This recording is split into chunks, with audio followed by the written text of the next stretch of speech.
We're looking for truth now, and then we can turn to the affirmation a little bit later. So now we have Lanny Serlo.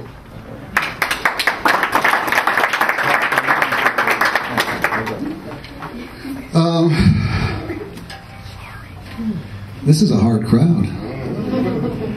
You know, and I'm coming from this from a completely different perspective than you're going to hear from anybody else tonight. You know, I'm not a lawyer, I'm not a minister, I'm not a business administrator. I'm a nurse. And I'm coming to this from an angle of health. And I ask you, please keep an open mind for what I'm about to say, because you've probably never heard this before. I'm a nurse. I take care of sick people, and I help people to not get sick. I'm here to speak on the benefits to the health of the individual, of the family, and of the community that will occur with the passage of Proposition 19.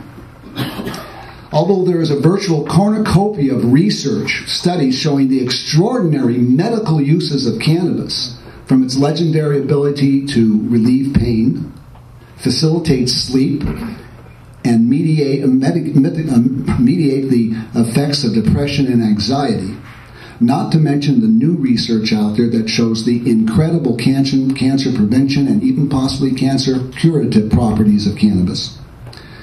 I'm here to speak what I consider to be the most important reason to vote yes on Proposition 19, and that is the recreational use of cannabis. In 1998, the National Institute of Alcohol Abuse and Alcoholism pegged the annual social and health care costs of alcohol use in this country at $185 billion a year. Now it's probably over $200 billion a year. Where is all that money going? Well, I can tell you a lot of it is going to our nation's hospitals. I'm a nurse. I have taken care of people in the cardiac wing with their heart muscles deteriorating totally due to their use of alcohol. I've taken care of patients with pancreatitis, cirrhosis of the liver, their brains rotting in their heads from their use of alcohol. But I have never taken care of one patient, and neither has any other nurse I ever worked with have ever taken care of a single patient in a hospital bed because of their use of marijuana. Not one. Excuse me. There are approximately 80,000 deaths in the United States every year due to alcohol abuse. It is the third leading cause of lifestyle-related deaths. Marijuana does not even make the lifestyle-related death chart. No one has ever died from an overdose of marijuana. No one has ever died from any disease associated with the use of marijuana. A Rand Corporation study in 2008 showed that there were almost 73,000 hospital admissions here in the state of California from alcohol and less than 200 for marijuana.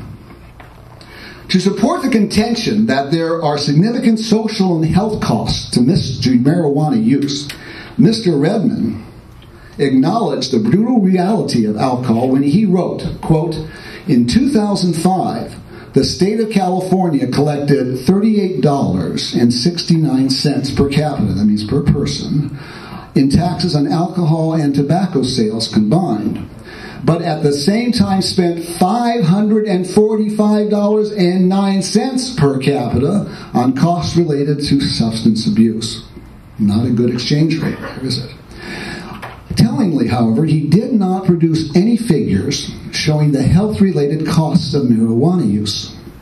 If he did, he could have quoted a study conducted by researchers from the Center for Addiction Research of British Columbia at the University of Victoria and the Canadian Centre on Substance Abuse at the University of Ottawa, which pegged the health-related cost of alcohol consumption at $165 per capita, which is more than 8 times higher than the per capita cost for marijuana use, which they pegged at a measly $20.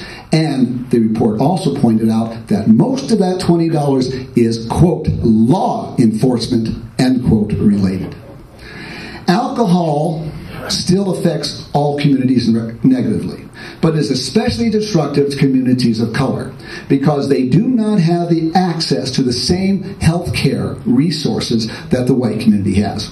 A study published in the November 2007 issue of Alcoholism, Clinical and Experimental Research found that, quote, African American patients appeared less likely to be enrolled in residential alcohol treatment despite having more severe alcohol abuse characteristics on average. Let's stop being purer than the driven snow. Let's recognize that people like to drink alcohol. People like to party. People like to alter their senses. We have been doing it for so long, there is probably a genetic component to it.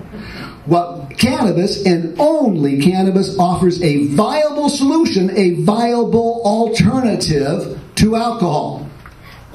If widely and easily available, marijuana will replace alcohol as a mood relaxant, as a mood enhancer, as a social facilitator for millions and millions of people, and marijuana does not have any of the liver-destroying, violence-inducing properties that alcohol has. Can cannabis replace alcohol? You bet it can.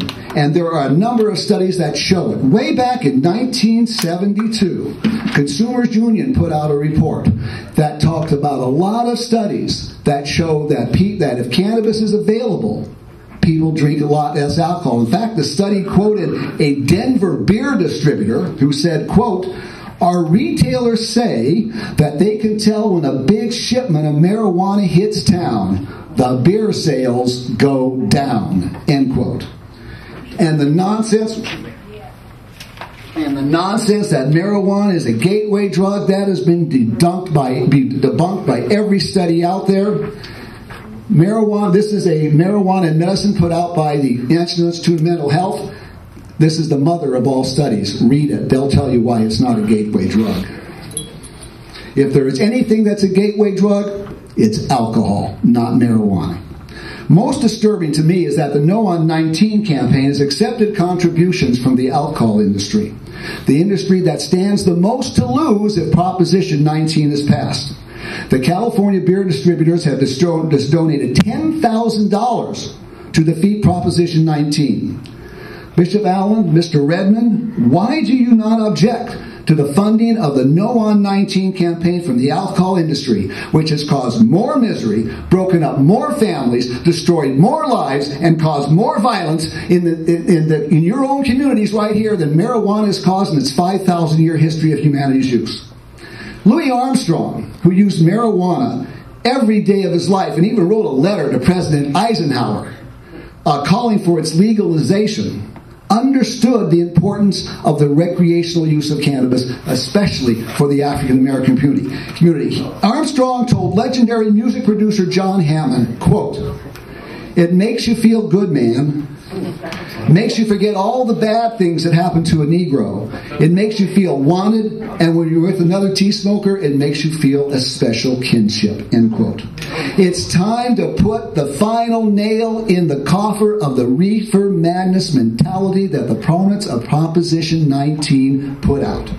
It is time to let cannabis do its job and make our communities healthier and safer by reducing the consumption of alcohol. It is time to stand up to the alcohol industries. It's time to stand up to the pharmaceutical industries. It's time to stand up to the police, prison, drug warrior, industrial complex. All of them standing to lose billions and billions of dollars if Proposition 19 passes. That's why they're so opposed to it. It's all about the bottom line. It's all about money. It is time to give responsible adults a safe and legal alternative to alcohol. It is time to vote yes on Proposition 19. Thank you.